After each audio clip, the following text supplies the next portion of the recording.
नमस्कार दोस्तों, ट्रिकी गुरु अमित गुप्ता के YouTube चैनल में आज आपका फिर से स्वागत है। दोस्तों, आज मैं आपको अशाब्दिक बुद्धि परीक्षण के अंतर्गत असमान छांटना या अलग छांटना संबंधी कुछ ऐसे प्रश्नों को सॉल्व कराऊंगा जिसमें कि 48 प्रश्न है और ये प्रश्न यूपी पुलिस की परीक्षा में पूछे जा चुके हैं 2009 से लेकर 2018 तक की परीक्षाओं में। लेकिन ये सभी प्रश्न यूपी पुलिस, यूपीएसआई परीक्षा के साथ साथ रेलवे ग्रुप डी, एसएससी और अन्य सभी प्रतियोगी परीक्षाओं में समान रूप से उपयोगी होगा, जहां पर रीजनिंग चैप्टर का हिस्सा, सिलेबस का हिस्सा हो। तो आइए देखते हैं, पहला प्रश्न है और मैं जल्दी जल्दी से सॉल्व कराने की कोशिश करूंगा। अगर आपको ज्यादा वीडियो तेज लगे तो आप वीडियो को रोक के स्वयं से उत्तर बताने का प्रयास करें, उसके बाद वीडियो के आगे बढ़ाएं। तो इसमें हम देखते हैं कि ये जो है काला वाला भाग, एक तीर और ये काला वाला माचिस की तीली जैसा जो है एक दूसरे को टक्कर दे रहे हैं, एक दूसरे से टकरा रहे हैं। इसमें भी एक दूसरे से टकरा रहे हैं, इसमें भी एक दूसरे से टकरा रहे हैं, जबकि इसमें एक दूसरे से टकरा नहीं रहे हैं बल्कि पीछे से जा रहा है, इसलिए हमारा आंसर हो जाएगा डी। इसका हम आंसर भी देख सकते हैं अगले स्लाइड में, इसका आंसर है डी। अगला प्रश्न देखते हैं। यूपी पुलिस में ये भी प्रश्न आया हुआ था, उस समय ये बहुत ही कंफ्यूजन प्रश्न था और प्रतियोगी छात्रों को काफी उलझाने वाला प्रश्न था। तो इसमें हम देखते हैं कि जितने सब में तीन तीन वृत्त बने हुए हैं, लेकिन तीनों वृत्त एक दूसरे से संपर्क में है। ये इसके संपर्क में, ये इसके संपर्क में, ये इसके संपर्क में, तीनों वृत्त एक दूसरे के संपर्क में है। यानी कह सकते हैं कि अगर इसमें करंट दौड़ाया जाए तो ये भीतर वाले तक पहुंच जाएगा, अगर इसमें करंट दौड़ाया जाए तो भीतर वाले में पहुंच जाएगा, इसमें करंट दौड़ाए तो भीतर वाले में, इसमें करंट दौड़ाए तो भीतर वाले में पहुंच जाएगा।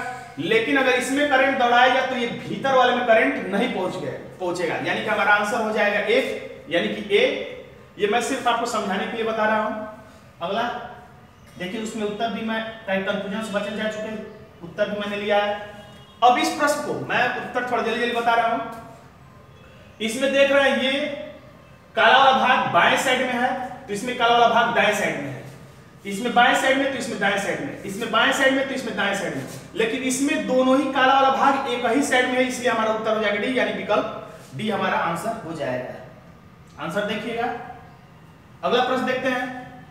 अब इसमें हम देखेंगे तो दो त्रिभुज है, दोनों काले हैं। इसमें एक त्रिभुज काला है, इसमें भी केवल एक ही त्रिभुज काला है, इसमें केवल एक ही त्रिभुज काला है, इसमें दोनों ही त्रिभुज काले हैं, इसलिए हमारा आंसर हो जाएगा ए। आंसर देखिएगा। अगला प्रश्न देखिए, देखिए सब में 2 3 4 5 5 तीर सब में है, तो इसमें केवल एक ही छोटा तीर है, इसमें एक ही छोटा तीर है, इसमें एक ही छोटा तीर है, इसमें 2 छोटे तीर है, इसलिए हमारा आंसर हो जाएगा डी। आंसर देखते रहिएगा। अब इसमें थोड़ा सा विवाद हो सकता है, जब परीक्षा में जो प्रतियोगी छात्रों ने सॉल्व किया होगा उस समय उनके सामने भी कुछ दिक्कत आई होगी। जैसे अगर कहा जाए तो इसमें 2 तीर का मुंह ऊपर, एक तीर का मुंह नीचे, 2 तीर का मुंह ऊपर, एक तीर का मुंह नीचे, 2 तीर का मुंह ऊपर, एक तीर का मुंह नीचे, लेकिन इसमें 2 तीर नीचे और 1 तीर ऊपर हो गया, इसलिए हम कह सकते हैं कि आंसर ए है।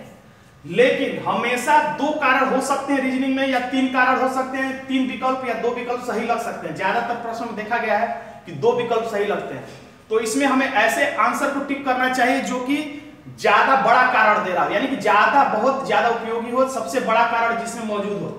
तो इसमें सबसे बड़ा सरसरी निगाह से भी देखेंगे तो हमें लग जाएगा डी एकदम अलग है, क्योंकि ये 3 भुजाओं से बन के बना है, ये भी 3 भुजाओं से है, ये भी 3 भुजाओं पे है, लेकिन इसमें 1 2 3 और 4 भुजाएं हैं और ये एकदम अजीब सा लग रहा है, और यही हमारा आंसर हो जाएगा डी।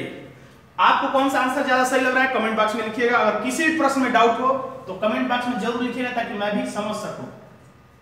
अगला प्रश्न देखेंगे। इस प्रश्न में भी डाउट हो सकता है क्योंकि ये दोनों वृत्त ऊपर नीचे है, ये भी दोनों आयत ऊपर नीचे है, ये भी जो पंचभुज है ऊपर नीचे है, लेकिन ये लंबवत है। तो कुछ लोगों को लग सकता है कि डी आंसर है, लेकिन जो सबसे बड़ा कारण देगा वही विकल्प आंसर होगा।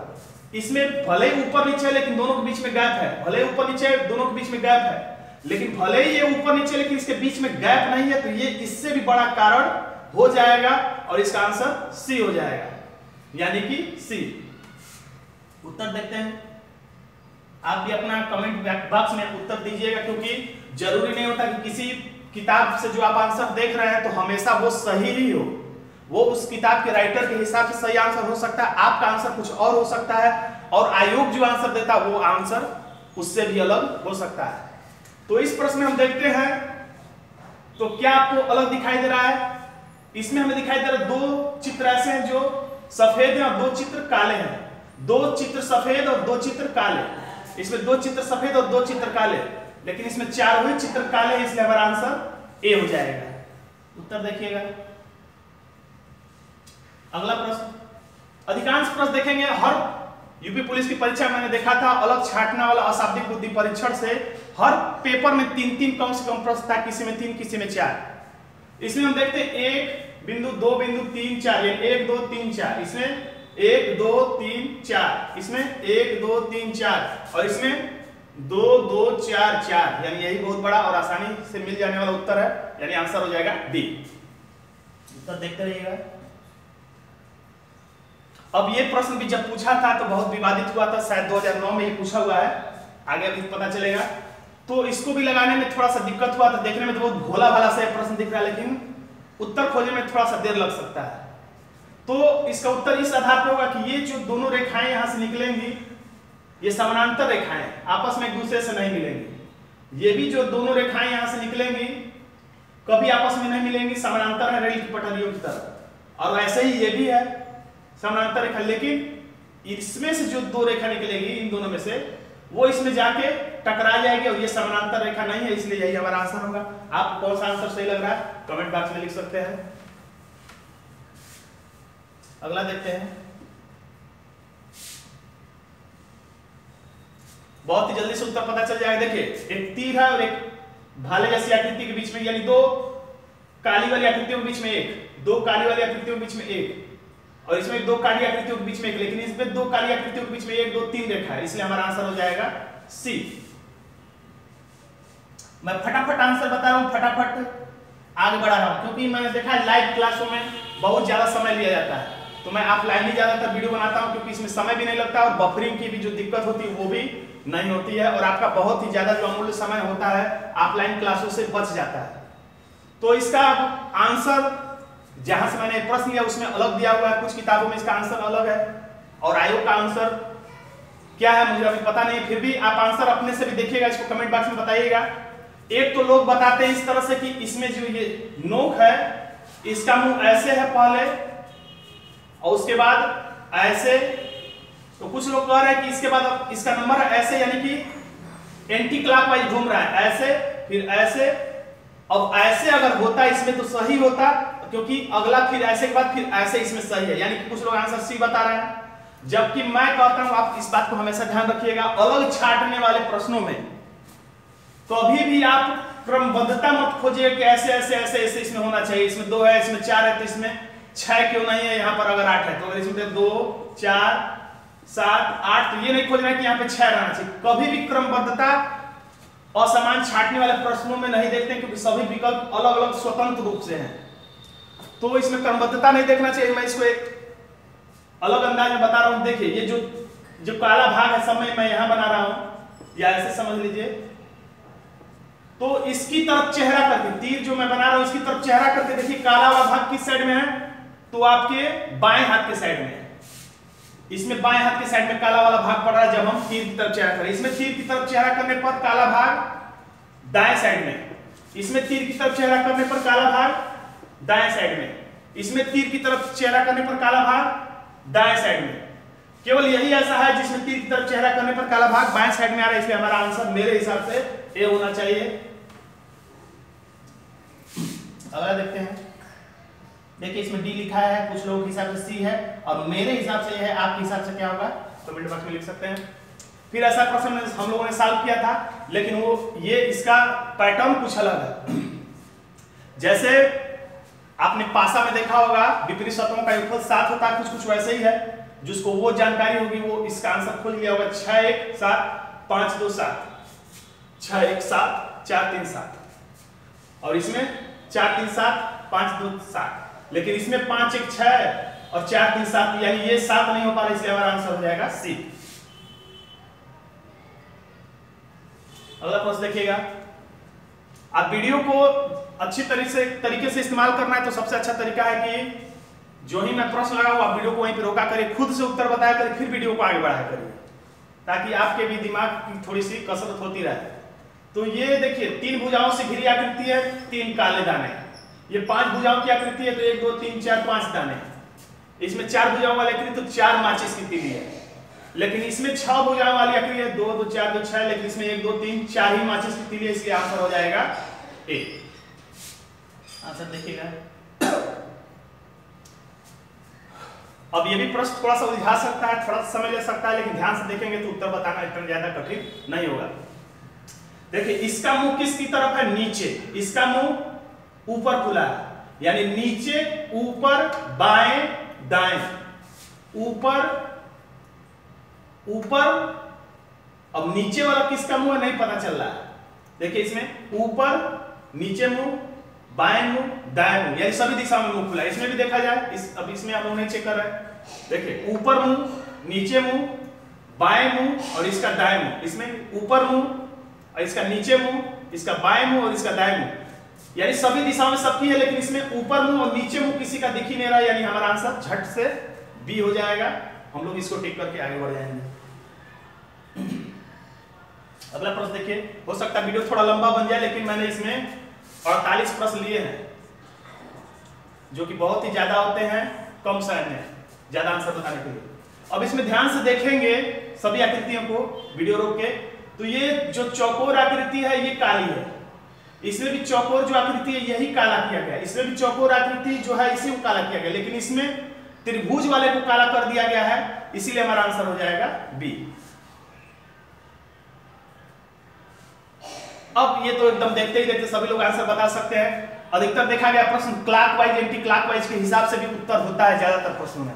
तो ये घड़ी की सुई के दिशा में, ये भी घड़ी की सुई के चलने की दिशा में, ये भी घड़ी की सुई के चलने की दिशा में, जबकि ये घड़ी के सुई के चलने के विपरीत दिशा में, इसलिए हमारा आंसर हो जाएगा सी। आंसर देखेंगे।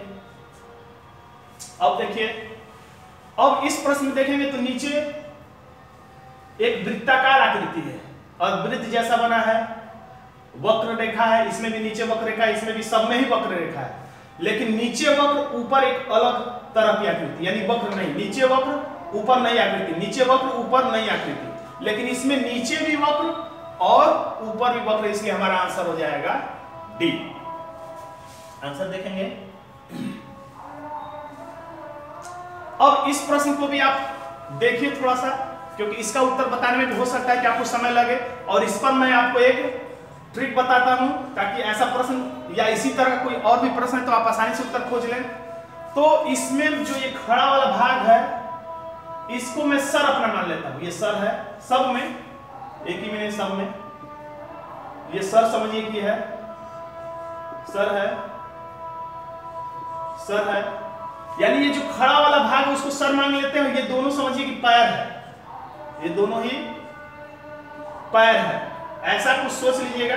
खैर मैं आप इसे मिटा देता हूं, नहीं तो कंफ्यूज हो जाएंगे। तो ऐसा करने के बाद, यानी ये जो खड़ा वाला भाग है इसको पैर, सिर समझिए और ये दोनों पैर है, तो ऐसा करने के बाद आप ये सोचिए, या डायरेक्ट उसको छोड़िए, ऐसे ही डायरेक्ट आप देख लीजिए, स्टार से दूसरे टिक से देखिए, स्टार के बाद, स्टार से घड़ी की दिशा में चलने पर, घड़ी की सुई ऐसे चलती है, तो स्टार के बाद क्या है? वर्ग। इसमें स्टार के बाद घड़ी की दिशा में चलने पर क्या है? वर्ग। इसमें स्टार घड़ी की दिशा में चलने पर स्टार के बाद क्या है? वर्ग आया। और इसमें घड़ी की दिशा में चलने पर स्टार के बाद क्या आ रहा है? वृत्त आ रहा है, यानी कि गड़बड़ है, हमारा आंसर डी हो जाएगा। इसमें देखिए बहुत आसानी से आप उत्तर तक देखते ही देखते समझ जाएंगे। काला भाग आमने सामने, इसमें भी आमने सामने, इसमें भी आमने सामने, लेकिन ये आपस में चिपक गया, आंसर हो जाएगा सी, यानी ये सी। अब इसको देखिए, इसमें भी एक आकृति को वृत्त काट रहा है, इसमें भी एक आकृति को वृत्त काट रहा है, इसमें भी एक आकृति को वृत्त काट रहा है, लेकिन इसमें एक आकृति को पूरा पूरा वृत्त नहीं काट रहा है, इसलिए बहुत ही आसानी से हमारा आंसर हो जाएगा डी। अब इसको देखिए, भुजाओं से निर्मित सभी आकृतियां हैं, लेकिन ये नीचे तो ये ऊपर, ये नीचे तो ये ऊपर की तरफ, ये नीचे तो ये ऊपर की तरफ, लेकिन इसमें ये दोनों ही ढक्कन एक ही दिशा में, इसलिए हमारा आंसर हो जाएगा सी, यानी ये वाला आंसर। अगला प्रश्न देखिए, इसको दो तरीके से हम समझ सकते हैं।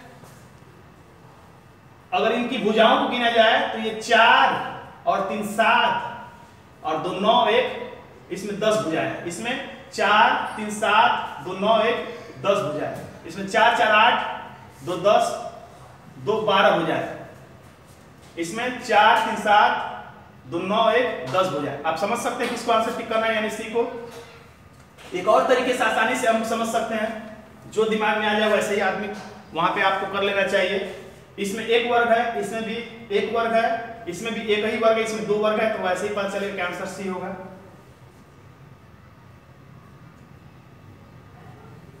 अब देखिए इसमें जो ये तीर दोनों निकल रहा है, ये कहीं निकल जाएगा, ये कहीं निकल जाए, दोनों का मिलन, दोनों तीरों का मिलन कभी नहीं होगा। ये भी तीर कहीं निकल जाएगा, ये तीर कहीं निकल जाएगा, कभी मिलन नहीं होगा। लेकिन ये दोनों तीर जो है आपस में कहीं ना कहीं जाके यहाँ पे टकरा जाएंगे, और ये भी तीर कहीं निकल जाएगा, कहीं निकल जाएगा, मिलन नहीं होगा, इसलिए हमारा आंसर सी होगा।